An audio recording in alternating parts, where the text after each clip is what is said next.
오늘 설교 제목 같이 읽어보도록 하겠습니다. 문제가 찾아와도 승리할 수 있다. 네, 한 번 더 고백합니다. 문제가 찾아와도 승리할 수 있다. 아멘. 문제가 찾아와도 승리할 수 있습니다. 세상에 문제 없는 삶은 없습니다. 하나님을 믿지 않는 사람에게도 또 우리처럼 하나님을 믿는 성도의 삶에도 문제는 찾아옵니다. 내 힘으로 해결할 수 없는 문제가 우리 인생을 살다 보면 찾아오기 마련입니다. 제가 청년 때 함께 친하게 지냈던 한 후배의 이야기입니다. 교회를 꽤 오랫동안 다녔던 후배였어요. 근데 그동안은 교회만 다니던 삶이었는데 어느 날 이 친구가 큰 결심을 한 거예요. 이제 진짜 신앙생활을 제대로 해봐야겠다. 회심을 한 거죠. 다짐을 했습니다. 그리고 나서 가장 먼저 그 친구가 하기로 결정을 했던 게 기도였어요. 자기가 생각했을 때 진짜 예수 믿는 사람은 기도하는 사람이다라는 마음이 있었던 거죠. 그래서 그전에는 그냥 기도하자고 하면 눈만 감고 있었고 기도하자고 하면 그냥 가만히 있다가 도망가기 바빴는데 이제 진짜 기도를 해봐야겠다라는 마음이 든 거예요. 그래서 기도를 딱 시작했다고 합니다. 좋은 결심이었죠. 근데 그렇게 기도를 하면요, 그 친구가 기도하는 순간 기도하면 나의 모든 문제가 해결되고 마음이 좀 편해지고 정말 하나님이 주신 은혜로 가득 찰 줄 알았다고 얘기를 하더라고요. 근데 어때요? 기도를 하니까 그렇지 않더라는 거예요. 하나님께 기도할 때마다 왠지 모를 불편함이 막 마음 가운데 생겼더라는 것입니다. 한 주가 지나고 한 달이 지나고 계속 기도를 하는데 자기 마음속에 불편함이 생기더라는 거예요. 그래서 뭔가 했더니 그 불편함이 술, 담배의 문제였대요. 이 친구가 교회를 다니지만 아직은 이제 술, 담배를 좀 즐기는 친구였어요. 평소엔 괜찮다가 하나님께 기도만 하면 마음 가운데 찔림이 있는 거예요. 너 술, 너 담배 이러면서 아무도 얘기하지 않지만 자기 스스로의 찔림이 있는 거죠. 이제 제대로 신앙생활을 해야겠다라고 다짐을 했는데 기도할 때마다 그런 마음이 드니까 내가 이래도 되나? 라는 생각이 든 거죠. 꽤 오랜 시간을 그것 때문에 고민을 했다고 합니다. 기도가 막혀서 답답한데 이 문제를 해결하자니 이 찔림을 주는 이것들이 너무나 나에게 사랑스럽고 너무나 나를 행복하게 해주고 어떻게 해야 되나, 뭘 선택해야 하나 계속 갈등하다가 이것만 해결하면 그래도 내 신앙생활 제대로 할 수 있겠다. 이거 포기하면 그래도 탄탄다루겠다라는 생각이 들어서 마음을 딱 잡고 그 두 가지를 끊어냈다고 합니다. 대단하죠. 그리고 나서 다시 기도를 시작했는데 한 몇 주 동안은 마음이 편했대요. 드디어 마음이 편하구나. 이제 진짜 하나님이 은혜 주시겠구나 했는데 몇 주 안 가서 다시 마음이 불편하다는 거예요. 또 기도하는데 하나님이 이번엔 다른 불편함을 주시더라는 거예요. 이제는 술, 담배가 아니라 누구야? 너 술, 담배 잘 끊었다. 근데 이제는 욕심도 끊어내야 하지 않겠니? 이제는 너 누구 미워하잖아. 미움도 끊어내야 하지 않겠니? 이런 마음을 계속 주시더라는 거예요. 눈앞에서 날 힘들게 하는 그 문제 하나만 넘어가면 이제 좀 탄탄대로일 줄 알았는데 그렇지 않았다는 거예요. 또 다른 문제가 찾아왔다는 것입니다. 그래서 이 친구 하는 얘기가 되게 억울하다. 이럴 줄 알았으면 내가 그때 결단하는 게 아니었다. 이런 얘기를 했어요. 근데 사실 이렇게 말해놓고 이 친구가 지금은요, 모교회에서 신앙생활 아주 열심히 하고 있습니다. 그러한 과정을 거쳐서 신앙의 선배가 된 것이죠. 굉장히 예전의 일이지만 제가 이 친구의 이야기를 듣고요, 깨달은 게 하나 있습니다. 이게 뭐냐면 성도의 삶은 문제없는 삶이 아니구나. 성도는 문제없는 삶을 살아가는 것이 아니라 문제를 이기며 살아가는구나. 성도의 삶은 문제를 이기는 삶이구나 라는 것을 깨닫게 되었습니다. 세상에 문제없는 삶은 없다는 거예요. 성도의 삶에도 문제는 찾아옵니다. 그러나 차이가 있어요. 세상은요, 문제 앞에 넘어지는 삶을 살아가지만 성도는 문제 앞에 넘어지지만 다시 그 문제를 이기면서 살아간다는 것입니다. 오늘 본문의 내용도 마찬가지라는 거예요. 계속되는 문제 가운데 낙심하고 넘어지고 실패하며 살아가는 것이 아니라 그 문제를 넘어서 이기고 승리하는 사람들이 등장합니다. 바로 다윗과 그의 용사들 이야기예요. 본문을 보니까요, 이 다윗과 이스라엘을 계속해서 괴롭히던 지긋지긋한 문제가 있었습니다. 뭐냐면 이름도 어렵게 제가 읽었던 바로 블레셋의 거인족들이에요. 우리는 오늘 본문에 등장한 이 사람들의 이름은 처음 들어보지만 블레셋 거인족의 이름을 아주 잘 아는 사람을 한 명 알고 있죠. 교회를 안 다니는 사람도 알고 있는 바로 골리앗. 그렇죠? 골리앗도 거인족이었습니다. 다윗이 소년일 때요, 물맷돌을 던져서 골리앗을 이겼잖아요. 그리고 수십 년이 지나고 지금 다윗이 왕이 된 상황이에요. 많은 것이 변했죠. 더 이전보다 더 나은 환경입니다. 그런데 이후로도 다윗이 왕이 된 후로도 그 똑같은 문제가 계속해서 다윗과 그의 용사들을 괴롭히고 있었다는 것입니다. 거의 이후로도 이 블레셋 거인족은요 여전히 크고 강대한 적이었다는 거예요. 예전에만 찾아온 문제가 아니라 지금도 계속해서 내 삶에 찾아오는 문제가 있었다는 거예요. 이스라엘에게 이 거인족은요 너무나 지긋지긋한 문제였습니다. 우리 삶에도 이런 거인족과 같은 문제가 찾아올 때가 있습니다. 갑자기 골리앗과 같은 문제가 찾아올 때가 있어요. 끝난 줄 알았는데 또 이런 지긋지긋한 문제가 찾아옵니다. 뭐 어느 날 갑자기 찾아왔던 코로나 바이러스 그렇잖아요. 갑자기 찾아와서 이젠 끝난 줄 알았는데 또 확진되고 또 확진되고 또 마스크 쓰고 다니고 계속해서 우리를 괴롭힙니다. 골리앗과 같은 문제잖아요. 또한 누군가에게는요 건강이 골리앗과 같은 문제죠. 이제는 좀 괜찮아졌나 싶은데 또 우리 가족을 괴롭힙니다. 기도하고 이젠 낫다 해결했다 싶은데 또 다른 거인족이 내 삶에 찾아와요. 알 수 없는 바이러스, 끊임없이 괴롭히는 질병들 다 뭐예요? 내 힘으로 할 수 없는 문제들이에요. 골리앗과 같은 문제입니다. 누군가에게는요 사람과의 관계가 골리앗으로 다가옵니다. 이 사람과의 문제 해결했는데 옆에 사람이 날 괴롭혀요. 이 김대리님과의 문제 해결했는데 저 박 과장님과의 문제가 또 새로 생기죠. 계속해서 문제가 찾아옵니다. 그 앞에 섰을 때 너무나 강대하고 도저히 이길 수 없을 것만 같은 문제들이 우리 삶에 매 순간 찾아온다는 거예요. 골리앗과 같은 문제가 우리 삶에 지금도 찾아온다는 것입니다. 얼마 전에 저희 집에도 이 골리앗과 같은 문제가 찾아왔습니다. 아버지께서 한 달 전쯤에 허리 수술을 하셨어요. 허리 협착증이 좀 있으셔서 고생하시다가 큰 맘 먹고 수술을 하셨습니다. 처음에는요 이것만 해도 저와 저희 가족 어머니에게 굉장히 큰 문제로 느껴졌어요. 근데 저희 아버지가 이제 수술을 하시기 위해서 온몸을 이제 구석구석 검사를 하다가 이상한 것을 하나 발견하게 된 거예요. 폐에서 작은 종양을 하나 발견하게 됐습니다. 다행히 허리 수술은 잘 끝났어요. 지금은 이제 잘 걸어 다니십니다. 근데 그 이후에 그 폐에 종양을 검사한 걸 그게 뭔가 봤더니 암이라는 거예요. 폐암. 다행히 1기로 판명이 났습니다. 여러분 잘 아시다시피 폐암은요 뭐 좀 이상하다 싶어서 병원에 가면 거의 뭐 3기, 뭐 말기 이렇다고 해요. 요즘 뭐 1기는 암도 아니다. 뭐 의사 선생님이 그러시는데 의사 선생님 얘기지 듣는 가족은 그게 그렇게 됩니까? 듣는 가족은 감사하긴 한데 감사합니다 하지만 마음 가운데 불안함이 있는 거예요. 걱정이 되는 거예요. 우리 아버지 혈액암 환자인데 허리 수술 남들은 3일이면 걸어 다닌다고 하는데 아버지 3주 걸리셨거든요. 회복하시는데. 야, 이거 폐암 1기라고 하지만 괜찮을까? 회복하실 수 있을까? 그런 걱정이 든다는 거죠. 근데 여러분 제가 오늘 이 본문을 묵상하면서 정말 감사했던 것이 뭐냐면 오늘 본문을 한 줄로 요약하면요. 이렇게 요약할 수 있어요. 다윗과 용사들이 거인족을 이겼다라는 것입니다. 이게 무슨 말이에요? 성도는 결국 문제 앞에서 승리를 경험한다는 것입니다. 수십 년 전에 다윗이 소년이었을 때 그때 이스라엘은요 골리앗이라는 문제 하나가 딱 왔을 때 누구 하나 그 문제 앞에 담대히 싸워서 나가는 사람이 없었습니다. 다 두려워했어요. 근데 오늘 본문에는요 거인족이 하나가 아니라 여러 사람이 등장합니다.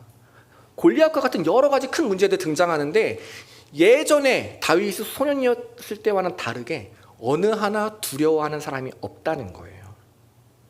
누구 하나 염려하거나 포기하지 않았다는 것입니다.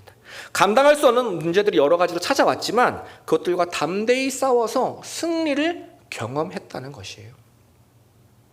저는요 우리 모두가 여기 계신 분들, 여기 안 계신 분들 우리 모두가 문제없는 삶을 살았으면 좋겠습니다. 아멘. 그런데 살다 보면 우리 인생 가운데 문제가 꼭 찾아온다라는 거예요. 성도의 삶에도 문제는 있다는 거예요. 때로는 오늘 이 골리앗처럼 거대한 문제가 우리를 괴롭힐 때가 분명히 있다라는 것입니다. 근데 여러분 오늘 본문이 우리에게 알려주는 것은 무엇이냐면요. 그런 문제가 우리에게 찾아왔을 때 너무 걱정하지 말라는 거예요. 그런 문제가 우리에게 찾아왔을 때 너무 두려워만 하지 말라는 거예요. 눈앞의 건강과 관계의 문제들, 경제적인 문제들, 믿음의 문제들, 오늘 본문의 이스라엘 백성처럼 결국 우리도 그 문제를 넘어뜨리고 승리하는 삶을 살게 된다. 오늘 우리에게 말하고 있는 것입니다. 하나님의 백성은요 문제 속에서도 승리를 경험하며 살아갑니다. 오늘 말씀을 통해서 우리 안에 그러한 믿음이 충만해지는 시간이 되기를 소망합니다. 문제를 이기는 삶, 그걸 날마다 경험하는 저와 여러분, 우리 믿음의 백성 되기를 간절히 소망합니다. 그러면 어떻게 하면 우리가 문제를 이기며 살 수 있나? 어떻게 하면 승리하는 삶 살아가나? 오늘 본문을 통해서 두 가지로 알아보려고 합니다. 먼저는요, 이 다윗과 용사들 보니까 어떻게 문제를 이겼나? 첫 번째는 문제 앞에서 함께 싸웠다는 거예요. 누구 한 명이 싸운 게 아니라 함께 싸웠다. 오늘 본문에서는 이스라엘이요, 이 거인족과의 싸움에서 다윗만을 의존하지 않습니다. 다윗이 왕이니까 왕 혼자 나가서 싸우십시오 이러지 않습니다. 다윗 혼자서 힘써 싸웠다 말하지 않습니다. 오히려 다윗이 지칠 때, 위험에 처했을 때 아비새라는 부하가 짠하고 나타나서 다윗을 구합니다. 그리고 계속되는 이 보고에서 다윗의 부하였던 십브게, 엘하난, 요나단의 활약을 계속해서 기록합니다. 그들은요, 다윗 한 명에게만 의지했던 공동체가 아니었어요. 이 다윗과 함께하는 사람들은요, 다윗 왕 한 사람만 바라보는 공동체가 아니었다는 거예요. 오히려 많은 용사가 있었고 각자가 자기가 맡은 역할을 통해서 공동체를 승리로 이끌었다는 것입니다. 그래서 이길 수 있었다는 거예요. 근데 이 공동체와 아주 전혀 반대되는 삶을 살았던 사람들이 있어요. 바로 골리앗 앞에 섰던 사울 왕과 이스라엘 백성들이었습니다. 골리앗이 딱 왔을 때 사울 왕과 이스라엘 백성들은 어땠습니까? 그들은요, 우리 함께 저 골리앗을 싸워서 이겨냅시다, 우리 함께 싸웁시다 이렇게 얘기하지 않고요, 어느 누가 저 골리앗을 이길 수 있느냐, 단 한 사람의 용사만을 바라봤습니다. 함께 싸워서 이겨내가는 것이 아니라 문제를 해결할 수 있는 단 한 사람만을 원했다는 거예요. 그래서 실패했습니다. 우리가 문제 앞에서 자주 넘어지는 이유가 무엇입니까? 문제 앞에서 계속해서 쓰러지는 이유. 골리앗과 같은 큰 문제가 다가오면 계속 두렵고 긴장되고 떨리는 이유가 무엇이에요? 나 혼자서 해결하려고 하기 때문입니다. 함께 싸워 나가야 하는데 계속해서 나의 힘으로, 나 혼자서 이 문제를 이기려고 하기 때문이에요. 나와 함께 하시는 하나님이 계신데도 지금 내 옆에 붙여주신, 이미 함께 싸워서 이겨나갈 수 있는 공동체를 이미 주셨는데도 내 힘으로만 해결하려 하기 때문입니다. 그러니까 계속 문제 앞에 넘어진다는 거예요. 저도 그렇습니다. 제가 앞에서 저의 아버지 이야기를 했잖아요. 사실 일부러 그 이야기를 한 거예요. 예전 같으면요, 이런 이야기를 잘 안 하려고 했습니다. 이게 저는 목회자병이라고 저는 생각하는데, 한동안 제가 작년까지만 해도 월별 기도 제목에도 우리 매월 기도 제목을 내잖아요. 제 기도 제목도 잘 내지 않았습니다. 왜냐하면 청년들 기도 제목만 올리고 제 기도 제목은 적지 않았어요. 가끔 청년들이 저한테 따로 이제 기도 제목을 물어볼 때가 있습니다. 전도사님 기도 제목이 없어서 연락을 드렸어요. 기도 제목을 알려주세요. 제가 전도사님 위해서 기도해 드릴게요. 이런 이야기를 합니다. 그럴 때마다 제 마음속에 어떤 마음이 있냐면, 괜히 말해서 뭐해. 목회자가 성도님들을 위해서 기도해야지. 괜히 신경 쓰이게 해서 뭐해. 괜히 말해서 뭐해. 그 민폐야. 이런 생각이 있었다는 거예요. 그래서 기도 제목을 잘 안 나눴습니다. 문제가 있어도 그냥 말하지 않았어요. 근데 이게 시간이 지나면서요, 하나님이 주시는 마음 가운데 엄청난 교만이라는 것을 깨닫게 되었습니다. 이게 사단의 함정이라는 걸 깨닫게 되었어요. 사단은요, 우리에게 미소라, 기도하지 마 이렇게 얘기하지 않아요. 어떻게 얘기하냐면 기도해. 그런데 너 혼자 조용히 해. 기도 제목 나누지 말고 너 혼자 해. 그냥 조용히 해. 괜히 말하지 마. 그래서 우리에게 괜히라는 그 함정에 빠지게 만든다는 거예요. 오늘 다윗과 용사들은요, 이 거인들과 싸울 때 그들 마음 가운데, 만약에 그들 마음 가운데 괜히라는 마음이 있었다면 오늘 이야기는 전혀 달라졌을 것입니다. 다윗이 생각하는 거예요. 그래도 내가 왕인데 백성들한테 내가 짐을 줄 수는 없지. 괜히 부담 주지 말고 나 혼자 싸워야겠다. 만약에 다윗이 이랬다면. 만약에 그와 함께 했던 다른 용사들이 또 생각하는 거죠. 괜히 내 옆에 있는 우리 동역자를 힘들게 하지 말고 나 혼자 가서 싸워야겠다. 죽이 되든 밥이 되든 나 혼자 가야겠다. 괜히 하지 말아야지. 나 혼자 해야지.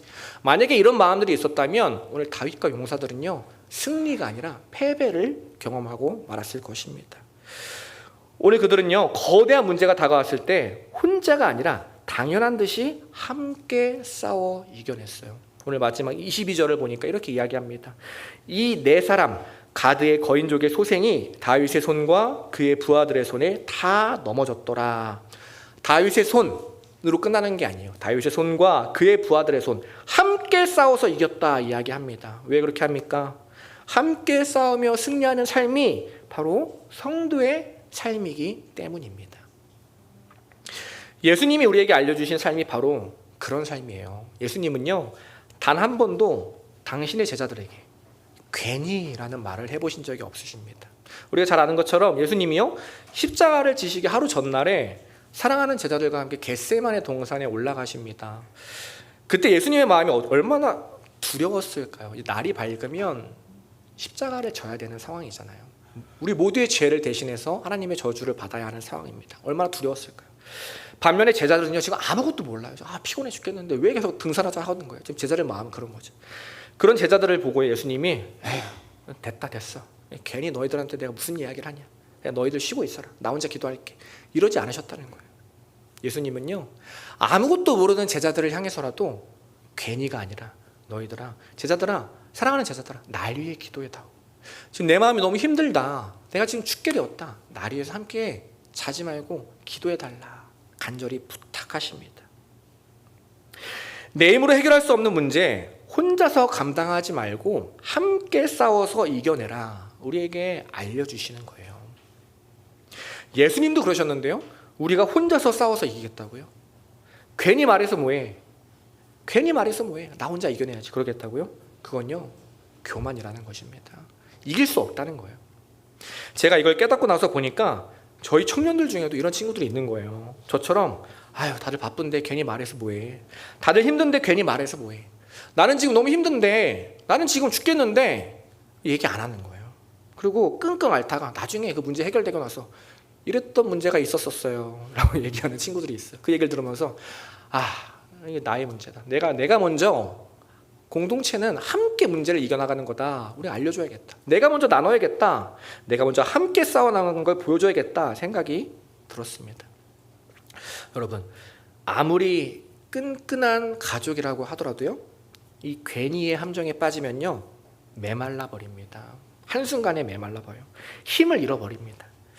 그거 괜히 말해서 뭐해. 아빠 바쁘신데. 우리 자녀 바쁜데 그거 괜히 말해서 뭐해. 그러면요, 정말 아무런 대화도 못하게 되는 거예요. 그 가족은요, 아무런 힘이 없어집니다. 문제가 와도 각자 싸우느라 정신을 못 차려요. 반면에 괜찮으니까 다 얘기해. 괜찮아. 다 얘기해. 이런 가족은요, 어떤 문제 앞에서도 함께 이겨나갈 힘을 얻게 됩니다. 저희 청년 중에요, 매일 구역 카톡방에 감사 제목을 나누는 친구들이 있어요. 누가 시키지 않았는데 이제 꾸준히 나눕니다. 재밌는 건 아무도 답장을 안 해요. 그 친구는 계속 나누는데 그 흔한 이모티콘조차 올리지 않습니다. 사람은 있는데 답장이 없어요. 근데 그 친구가 그러던지 말던지 계속해서 꾸준히 감사를 나눕니다. 오늘은 뭐가 감사했어요. 오늘은 직장에서 이게 힘들었는데 하나님 은혜 주셔서 이겼어요. 이런 감사를 나눕니다. 근데 이번 주는 안 올리더라고요. 금요예배 찬양인도 하느라 부담이 많이 됐던 것 같습니다. 저는 근데 가만히 보니까 그 친구의 모습이 바로 성도의 모습이다라는 생각이 들었어요. 이거 괜히 올려서 뭐해 그러면요, 정말 아무것도 나누지 않게 됩니다. 아무것도 감사할 것이 없게 돼요. 그런데 괜찮아, 이것도 나눠야지. 오늘 하나님 덕분에 문제를 이겼어. 오늘 내가 힘들었는데 하나님 말씀 주셔서 문제를 이겼어. 부정적으로 생각할 수 있었는데 다행히 반전시켰어. 감사로 고백하게 되었어. 이것도 나눠야지. 그런 마음이 공동체를 살린다는 거예요. 그렇게 나눌 때 기쁨이 2배가 되고요, 걱정은 반으로 줄어든다는 것입니다. 물론 왜 이렇게 나누지 못하는지 그 이유는 압니다. 괜히 민폐 끼치는 것 같고, 괜히 이야기거리 만드는 것 같고, 괜히 관심 받는 것 같고. 그런데 여러분, 그것도 다 사단의 함정이라는 거예요. 다 사단의 함정이에요. 성도는요, 여러분, 그냥 교회에서 일주일에 한 번 만나는 그런 관계가 아니에요. 우리는 가족입니다. 여기 계신 저와 여러분 다 가족이에요. 우리 한 몸이잖아요. 가족은요, 여러분, 서로 민폐 끼치면서 살아가는 거예요. 더 정확하게 말해서 가족끼리 민폐가 어디 있습니까? 가족끼리는요, 시시콜콜하게 다 이야기하며 살아가는 거예요. 힘든 일이 있을 때 너 혼자 이겨라, 이게 아니라 함께 싸워 이겨나가는 거예요. 그게 바로 가족입니다. 서로 관심 받으면서 관심 주면서 살아가는 거예요. 물론 그런 관심과 이야기가 가끔 심할 때도 있죠. 근데 그런 작은 부분 때문에 함께 싸워서 승리하는 기쁨을 포기하지 마시기 바랍니다. 우리 공동체는요, 함께 싸워 이겨나가는 공동체예요.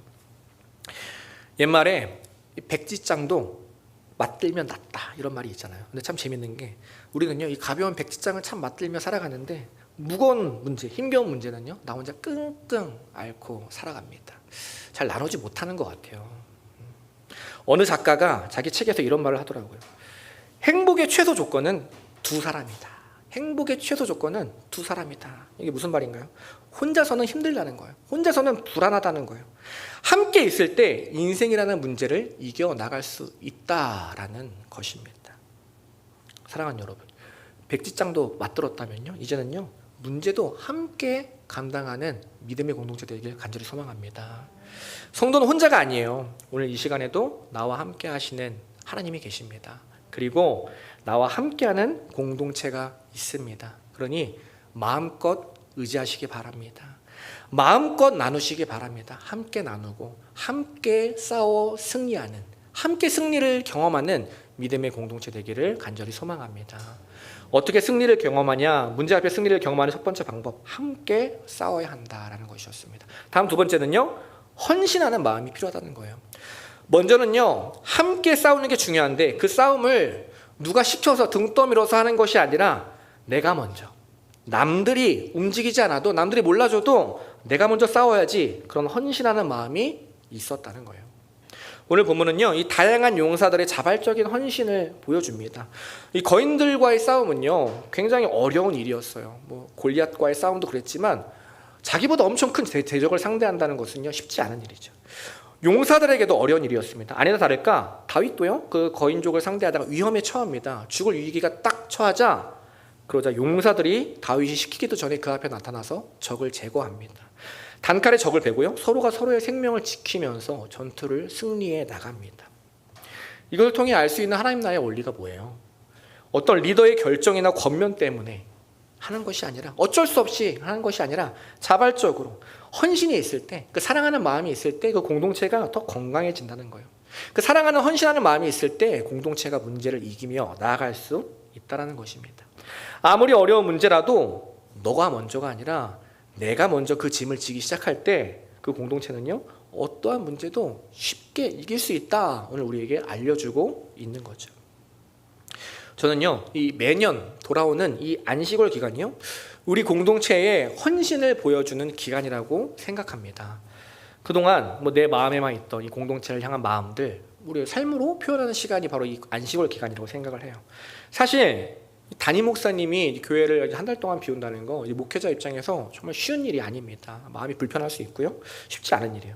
목사님이 감당하시는 일도 굉장히 많잖아요. 또 사모님께서 감당하시는 일도 굉장히 많습니다. 근데 그 안식월 때마다 우리가 경험하는 것은 무엇입니까? 그 빈자리를 우리가 어떻게 해서든지 서로 채워가며 또 풍성하게 메꾸며 나아가는 모습들이죠. 우리가 안식월 전에 서로 모여서요, 이렇게 업무 분장하고 막 그러지 않습니다. 하셨나요? 전 본 적이 없는데. 저희가 청년들에게 모여서, 야, 너 이렇게 해라, 이렇게 저렇게 해라, 주일날 예배 30분 전에 PPT 담당자가 일어나는지 안 일어나는지 모닝콜 한번 돌려라, 제가 이런 얘기 하지 않습니다. 각 조그맣게 하는데 이렇게 막 저희가 막 일들을 업무 분장하고 막 체계적으로 하지 않는다고. 그런데도 어때요? 다 채워진다는 거예요. 왜 채워져요? 사랑하는 마음이 있기 때문이에요. 우리 안에 그 공동체를 향한 헌신하는 마음이 있기 때문입니다. 누가 시키지 않아도요, 서로가 헌신하고 있기 때문이에요. 그게 공동체를 사랑하는 모습이고, 그러한 삶이 특별한 삶이 아니라 성도의 당연한 삶임을 우리가 알기 때문입니다.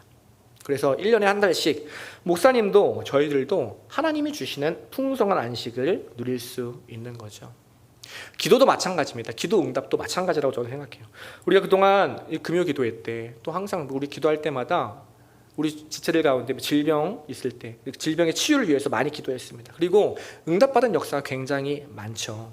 저는 이렇게 생각합니다. 그런 응답들이 물론 응답받을 때가 되어서 응답받은 것도 있겠지만, 정말 누군가 그 기도 제목 하나를 붙들고 간절하게 사랑하는 마음으로 헌신하며 기도했기 때문에 응답받았다고 생각을 합니다. 지금도 마찬가지라는 거예요. 평일에도 시시때때로 그 아픈 사람들을 위해서, 문제 있는 우리 성도들을 위해서 그 매월 기도 제목을 보면서 간절하게 기도하시는 분들이 있습니다. 우리 눈에는 보이지 않지만 그분들의 헌신이 있기 때문에 하나님께서 그 기도 제목들을 꼭 응답해 주실 것입니다.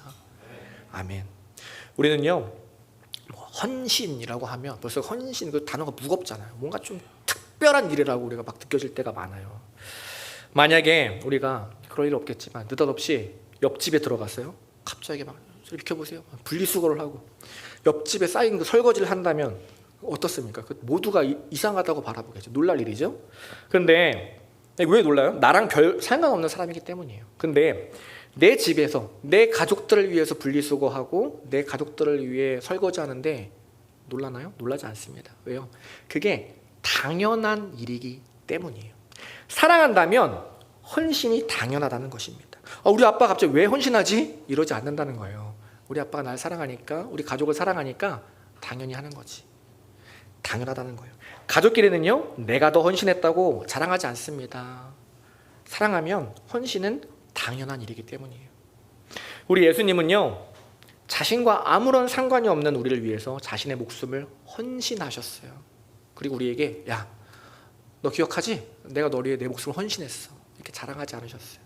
우리가 항상 그 사실을 잊어도 또 우리를 위해서 어제도 오늘도 우리를 위해 자신의 생명을 헌신하시면서 우리를 살리며 살아가고 계십니다. 우리를 죽을 만큼 사랑하셨기 때문이에요. 그 사랑을 기억한다면요, 예수님께 받은 그 사랑을 기억하면 우리가 넘지 못할 헌신의 벽이 없다는 것입니다. 그 헌신을 통해서 함께 써나가는 그 힘을 통해서 우리 앞에 있는 그 골리앗과 같은 문제들 우리는요 반드시 쓰러뜨리게 될 것입니다. 함께 싸우는 것 중요합니다. 그러나 그것보다 더 중요한 건 마음이에요. 어떠한 마음을 가지고 함께 싸워나가느냐. 헌신하는 마음, 사랑하는 마음, 사랑으로 함께 싸워나가는 우리 믿음의 공동체 되기를 간절히 소망합니다. 오늘 말씀 정리합니다. 성도의 삶에도 문제는 찾아옵니다. 때로는 이 골리앗과 같이 내 힘으로 해결할 수 없는 거대한 문제들이 찾아올 때가 있습니다. 어떻게 하면 그 문제 이길 수 있습니까? 어떻게 하면 승리할 수 있나요? 혼자서는 할 수 없습니다. 함께하면 승리합니다. 함께 싸워 나가야 합니다. 하나님은 이미 함께 싸워서 승리할 수 있는 공동체를 우리에게 허락하여 주셨습니다. 한 사람에게 집중하지 말고 함께 싸워야 합니다. 나 혼자 이기겠다고 고집 부리지 않고 함께 나누고 함께 승리를 경험해야 합니다. 우리 안에 그런 겸손함이 있기를 소망합니다. 또한 헌신받는 것에만 익숙한 것이 아니라 헌신하는 삶으로 나아가야 할 것입니다. 신앙생활은요, 장거리 경주예요. 멀리 가려면 함께 가야 합니다. 이번 안식일 기간 동안에 우리 공동체를 더 섬기고 사랑으로 헌신하며 살아가는 우리 믿음의 공동체, 그렇게 함께 싸워서 함께 승리를 경험하는 우리 사랑의 교회 모든 성도님들 되시기를 간절히 소망합니다. 기도하겠습니다. 하나님, 성도는 문제가 찾아와도 승리할 수 있습니다. 혼자가 아니기 때문입니다. 나와 함께 하시는 하나님이 계시기 때문입니다. 나와 함께하는 공동체가 내 옆에 있기 때문입니다. 우리 앞에 있는 문제들, 나 혼자 끙끙 앓고 있던 문제들, 오늘 이 시간만큼은 주님 앞에 다 내려놓게 하여 주옵소서. 주님께 맡기고 믿음으로 기도할 수 있는 우리 모든 성도님들 되게 하여 주옵소서. 또한 나의 문제뿐만이 아니라 우리 가족과 이웃들의 문제를 위해 이 시간 함께 기도하겠습니다. 내가 먼저 헌신하는 마음으로 그 문제 함께 감당하겠습니다. 나의 문제 함께 감당하는 공동체가 있으니 나 또한 기쁨으로 이웃을 위해 기도하며 헌신하는 하나님의 자녀 되게 하여 주옵소서. 한 달간 주님 안에서 더 하나 되는 공동체 되기를 소망합니다. 주님 안에서 함께 이겨나가는 믿음의 공동체 되기를 소망합니다. 주님, 우리에게 믿음 도하여 주시고 승리를 경험하게 하여 주옵소서. 그렇게 하실 주님 찬양합니다. 우리 끝까지 사랑하시는 예수님의 이름으로 간절히 기도합니다. 아멘.